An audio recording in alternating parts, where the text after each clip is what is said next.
How are you? Oh, I'm very well. I'm always happy when we get the opportunity to dive back into the world of these characters that have been so ever present in our lives. So thank you. Well, thank you because we wouldn't be here if they weren't ever present in somebody's life because it's really about people's connecting to these characters. That's why we continually come back. They seem to be very interested in their evolution. And it's so wonderful how it's obviously the care and attention that's taken to evolve the characters as well, in terms of, this show and these characters, as I said, have been around for so many years that through age and experience and the situations they find themselves and they grow and change. And that's something that is seems very clearly important to you as when you're creating the show and the characters' narratives. I mean, change is the only way to keep something fresh. It's 27 years old, the franchise. Yes, you met Carrie, Miranda, and Charlotte when they were in their mid-30s. Now they're in their mid-50s. And the idea of being with characters, they have to change. And because it's fiction and it's being controlled by writing, we can put the right elements of change in front of them that will both move them along or sometimes destroy them, sometimes make them grow in ways they weren't even expecting. So yeah, it's very important to me that the characters remain the same but change at the same time. It's the only thing people are sort of interested in is what is going to happen to her now. They are watching the evolution.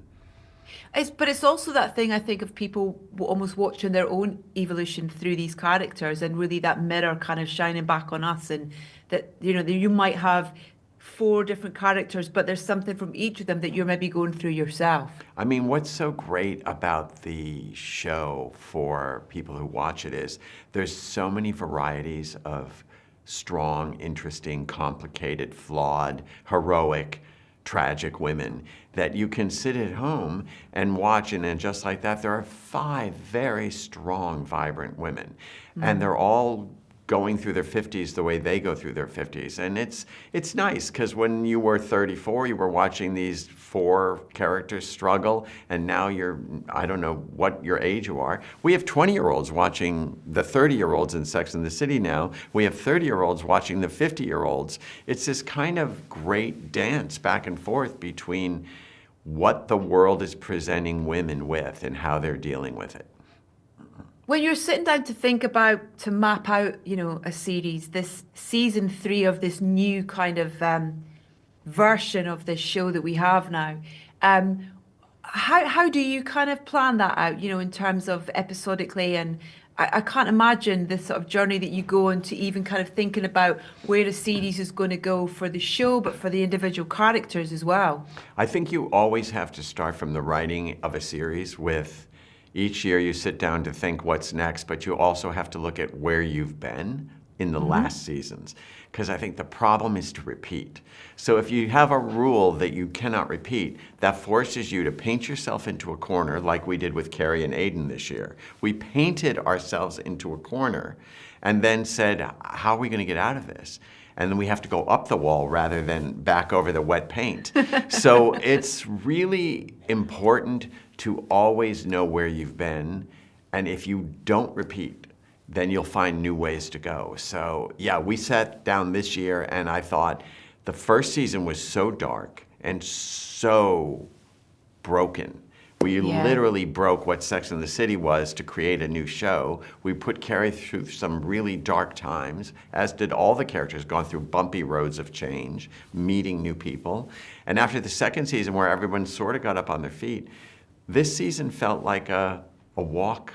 It felt like a fun sprint through the summer of New York City. And you get to know the characters. The new characters you get to know a little bit better. You've already sort of met them after two seasons.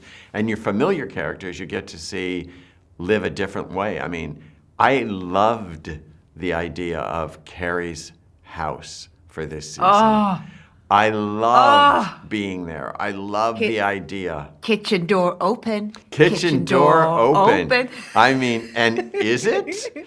But the idea symbolically that there's an alarm going off in her new house where she's thinking she's moving in with Aiden, But the Yeah. visuals alone, it's so real estate porn, but Oh, like so classy. Carrie in a big empty dollhouse was an image that I had when we started. And all the oh characters, yeah. it's just so fun. Yeah, where And you've her been tells you where you're going. her little kind of sports socks as well as she's kind of sliding through the wooden See? floors. It's like, what? Carrie only gets into trouble when she's not wearing shoes. The minute Carrie takes off her heels, who knows what can happen. But yeah, her little high-low moment in that episode, from that first episode outfit she wears, the Rocher dress with the Oh. flowers, it's so couture and beautiful, to the socks with the little pink balls and just a white shirt running through that house. It's a full range of expression, fashion-wise. Music has been something that has been a really important character that has popped up every now and again. You've got wonderful score and music throughout the show, and that theme tune is kind of so iconic. And also and adapting that for the new series, as well, is really clever. But there's been really wonderful musical moments. You Got the Love with the balloons, just Yeah, one of those iconic moments that now I think when I hear that song, I think of that episode. So they're now become, that sound and vision have become married. right. Um, how does it work with music for you, Michael? Are you thinking about things as you're writing as well, and are you throwing ideas around, with your team and collaborators, or where does music sit with you in terms of creating this show and these characters? Sometimes it's really pushy and it comes in on its own. The end of this series, You've Got the Love, I was at a John Galliano fashion show in Paris, and that was a song on the runway and literally grabbed me and said, this is the last song for the show. So every now and then, it's kind of something that just stands up. Carrie on the runway when she falls down, To Be Real, was really the idea of the theme, so that was there. And with the new music, and the beginning of the season 3 starts with a song from the 80s because it's sort of nostalgic to be back again. But Yeah. there's always a moment for new music. There's always a moment. We have a Chapel Roan song in the first show that's, going to be classic forever. It's a balance of what's going to be around forever and what's completely new, but it's always emotional. There's no song in the show, there's no piece of music, there's no score in the show unless it emphasizes the writing and what the feelings of that moment are. And do you have music around whilst you're writing? Do you find it a kind of a helpful sort of inspiration or tool, or do you have to kind of I eliminate? write I write in a deathly silence. There's so much dialogue in my head when I'm writing these characters. They have so much to say that it's just silent, with an occasional me just mouthing a word involuntarily that somebody's saying. And then when I get into the picture making and the directing, I'll actually have an idea of something when I'm going to film it. And then I kind of make that a swatch that I'm Yeah. working with for that scene. Yeah. It's, in terms of the kind of locations you talk about, kind of Carrie's, this house, this kind of, I love the way you describe it as a doll's house. It's so true. But the show has these kind of familiar places that we almost feel like we know, whether it be, regular places that they eat at, or the houses, or shops, or Central Park and stuff. For you, are there any really important locations that have been part of this either new series or the whole journey that are kind of synonymous with the show? I mean, Carrie's Brownstone obviously is somewhere that kind of, is a tourist attraction really in a Right. way, but in terms of like being a character, locations and how Yeah. they can really kind of feed into things, are there any important ones for you? Off the top of my head for season 3, the very first thing that I thought of was the Metropolitan Opera House, because I wanted Carrie to see those chandeliers go up. And having lived in New York, when you're at the Met and those chandeliers go up, you think, oh, this is special. But I had this feeling that I wanted Carrie to see that. And I wanted the audience to see Carrie see that. So then there's no other place to go but that. So there's little pieces of authentic New York that I put through the entire show. And then there are places that we continually push the characters forward, giving LTW that, I'm going to have to say, fabulous kitchen was a very big moment for us because we wanted to show the extravagance of what she has in New York City, because it's not something you often see a character like that.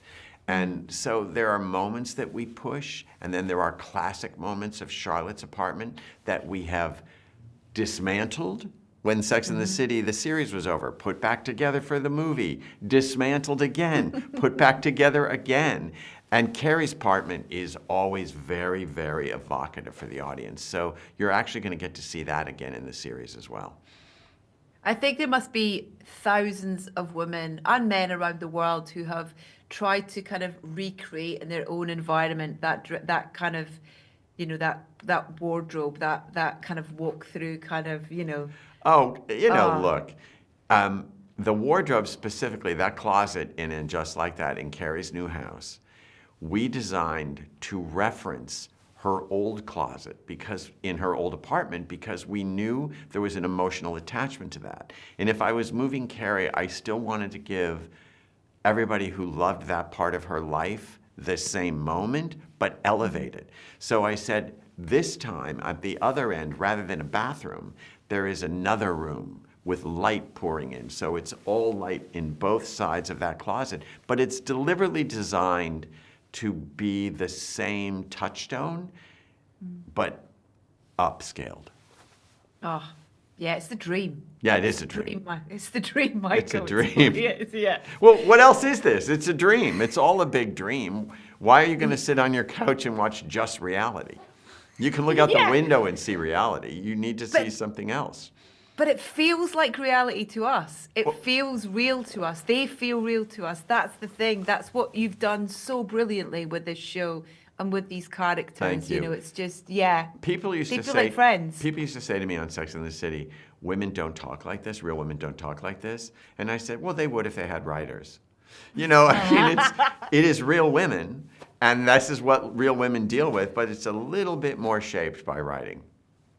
I also wanted to ask about bringing in kind of like guest actors for moments as well. I mean, Rosie O'Dowd as the Virgin Nun is genius. Little storyline and casting as well. That must be a fun side of it as well. And you must have people just kind of throwing themselves at you, wanting to be part of. Luckily, the Sex and the City brand is still so popular and has such great goodwill that when we're doing And Just Like That, if we say to someone like Rosie O'Donnell, who I just called up and said, do you want to do this part? And she was like, of course. And it was just so fun. And they're all the creme de la creme, Rosie O'Donnell, all the people that come on. And there are a lot of very, I think, interesting new men coming on this season. We have Jonathan Cake and Logan Marshall Green and Mehcad Brooks. And it is really special because it's hard to find really, really sexy men who can stand up to these ladies and actually hold their own. And so the brand of the show brings a certain allure that we can get actors who are up for a good time who want to join. And it just makes everybody happier. The thing that I fear, though, is that we hear, and just like that, it's the end. Because I kind of never want it to end. Oh, well, that is so sweet. Here's the thing. I wrap up every season by tying a big bow so that the audience has a nice finish, like they're closing a chapter of a book. I can always untie it when the big idea comes. The idea has to come first, and the idea for this season, season 3, was what's going to happen with Carrie and Aiden? And I felt it was a feast. And then everything follows from that. So waiting for the big idea, but thank you for wanting it to come again. Yeah, please. I very much hope so. And from being in their lives for so long, and yourself having being on screen as well, is there a scene that you would love to have been in or part of? I'm in the show. I am in a show. I am in the show in Sex and the City.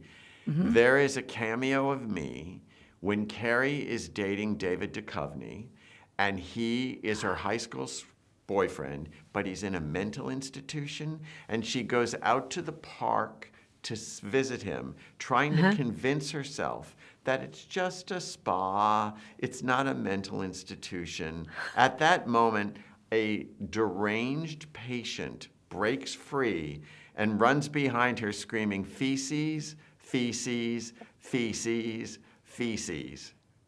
And that is me.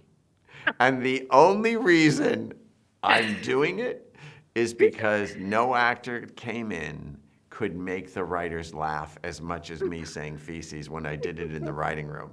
But I'm telling you, I ran around screaming feces for hours. I was exhausted. So that is my, Hitchcock cameo, me yelling feces. So that is the scene.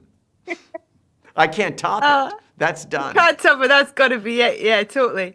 And I just wanted to ask about when you are having those conversations about, the score within the show, because, it is that kind of thing where you can't over massage the audience. You can't kind of, Manipulate. yeah, totally. You can't. So Music, the wrong music in a show can push the audience away. They think, no, I don't want to feel that much. That's pushy. To find that balance where there's room for the actors to feel, then just lift it up a little bit and hand it to the audience is so that they're in it, not pushed away from it, is important. yeah. Last question before I let you go. What do you love about the show? What do you personally love about being part of this, writing these characters, creating these stories for them, and watching them be performed by this great cast? I think the thing that I'm most proud of and that I enjoy the most about this entire evolution of Sex and the City and to end just like that, I like the fact that really what's at the base of it all is the individual versus society. I like that it stands up for individual choices, whether that be you're married, you're not married, you have children, you don't have children, you are queer, you're not. Whatever outsider element. When we started Sex and the City, 34-year-old woman, the villain was society, saying, you're 34, you should be married, you should have children. And they felt like outsiders. So to me, I always connect to the outsider. And now here we are doing it just like that, and we're in the 50s. The women are in their 50s, and society is still saying, oh, you should be acting a certain way. You should be dressing a certain way. And here we are saying, maybe not. Maybe I'm an individual. Maybe I'm going to do the 50s my way, or the 60s, or the 70s. I feel that what I love about writing the show is it's just characters. No, it's not just. It's most importantly characters trying to become the best versions of themselves for themselves, not for somebody else. I think as well, one of the wonderful things that the show's done from the start has been a voice for so many, and particularly now in the world, how important it is for LGBTQ communities to feel like they're seen and to feel like they have friends, they have a voice, and the show does that, in bundles, and always has. Miranda's journey on the show, her sort of owning her queer identity on And Just Like That was a very bumpy road by design, because we took someone who was pretty much set in her ways and dragged her out into the light of who she really was or who she hoped to be. And that character was very noisy and very loud, that evolution. And there's a very quiet, subtle evolution in the show too, which is Rock, Charlotte's youngest. Rock to me is just quietly existing in their space. And they have, I always say to Alexa, who plays Rock, you're the smartest character. You're the most evolved character. I just love the fact that Rock's quietly just looking out for themselves, looking out for the planet, looking out for the neighbors in their building, looking out for their mother's feelings. I love Rock. It's a quiet and maybe more organic evolution of where young queer people are in the right time. With such kindness. So sweet. Such kindness. So, yeah. so sort of knowing and self-possessed. Well, and just like that, I'm afraid we've run out of time, Michael. And Thank just you like that, I enjoyed it. Yeah. How do you like Oh, that? yes. I did. Thank you so much. Hannah, thank you so much. A pleasure. Real pleasure getting to chat to you. Thanks Thank so much you. and congratulations. Thank you.